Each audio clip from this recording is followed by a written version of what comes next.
how badly you want to learn. Most people don't have it. They want a job, they want job security, they want a paycheck, they want a 401k.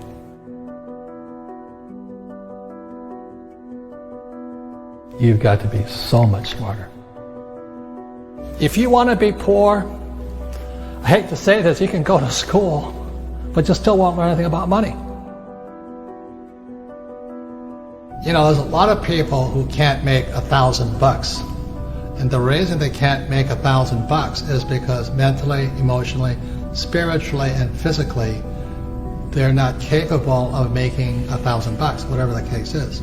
So Kim and I today are in the multi-millions of dollars in making money.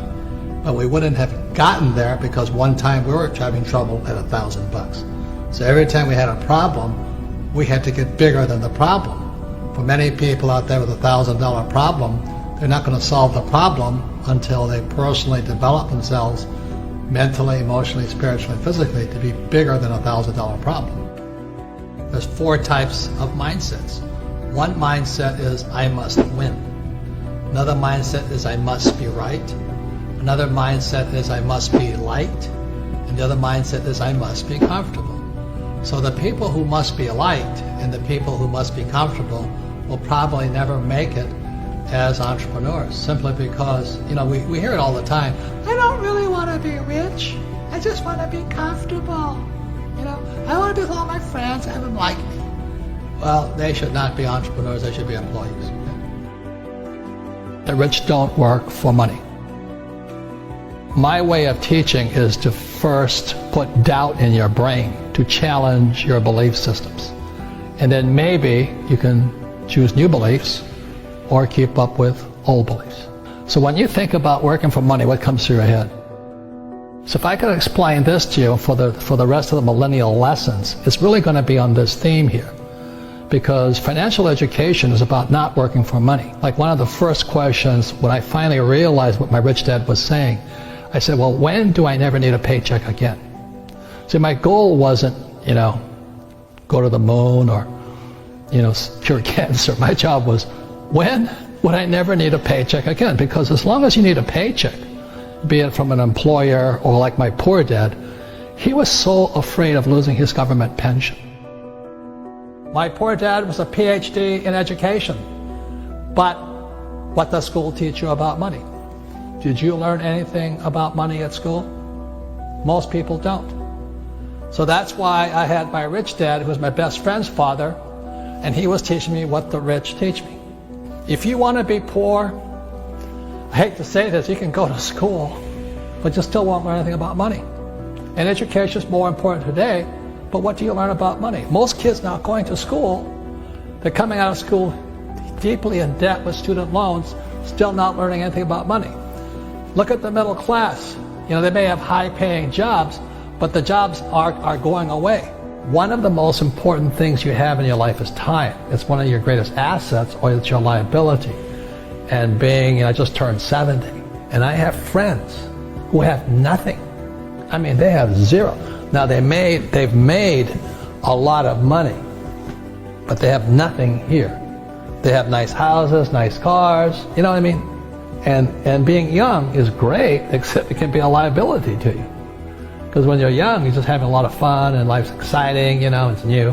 But the thing is so many people spend their time focusing here. They want to make a lot of money. And I can hear it in their words. I want a career. This is career. Okay? Or I'm going to start my own business. And this is the chart here, which we've seen. This is the cash flow quadrant, book number 2. E is employee. S is small business, self-employed, or a specialist like a doctor, a lawyer, web designer. B is big business, 500 employees or more. And I is professional investor. The big mistake I see young people make is they focus here. And the words are, I want to do what I love. That's the track.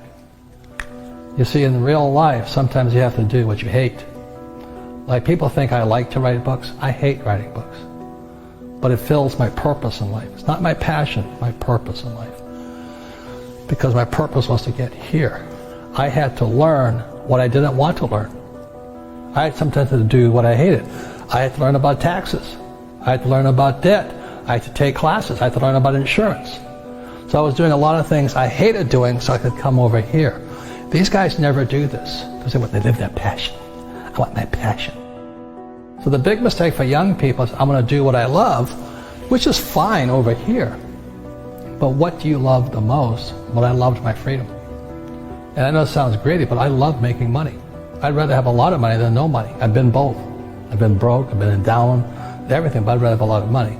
The big mistakes I see young people making is here. You know, they think about what they want to do, what they love. And what I'm saying to the millennials right now, invest in what you love. Most young people, or should I say, short-sighted people, they think this is it or this is it. But this is the one here. The reason I make more money is because it's not what I'm doing what I love. I do sometimes what I hate so I can have the assets that I love.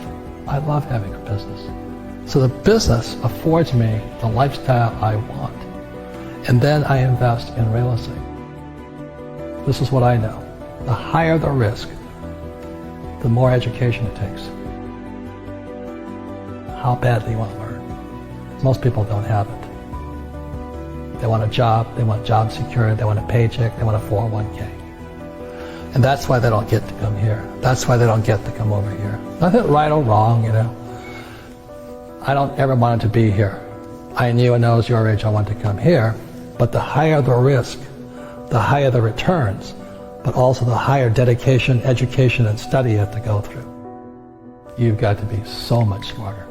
And most people, they have it. They have that ability to be that smart, but they rather do what they love rather than invest in what they love. As you know, we learn little to nothing in school, but in fact, you'll find out that going to school actually diminishes your ability to get rich. You know, so that goes counter to what everybody tells you. Go to school, get a job, and you'll make money. And that worked probably 1,000 years ago, not working today. The number one reason to be an entrepreneur is not about money. The number one reason to be an entrepreneur is personal development. You know, to develop yourself to be, as the Army says, to be all you can be. So the lesson to young people is don't take a job for the money, take a job for what you're learning. When you look at a job, you look at what can I learn more than how much can I make. And I think that's the biggest challenge. And if you look for a job where you can learn a lot, the harder the job, the better it is.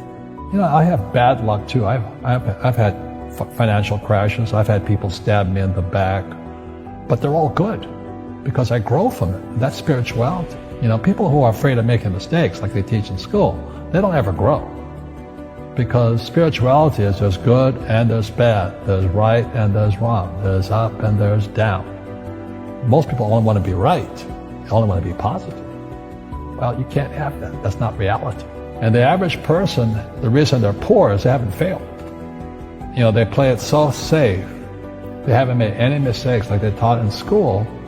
That means they don't learn anything. That's why the school system's actually fundamentally corrupt. It's anti-education. You know, I go into business like a rugby team. You know, boom, boom.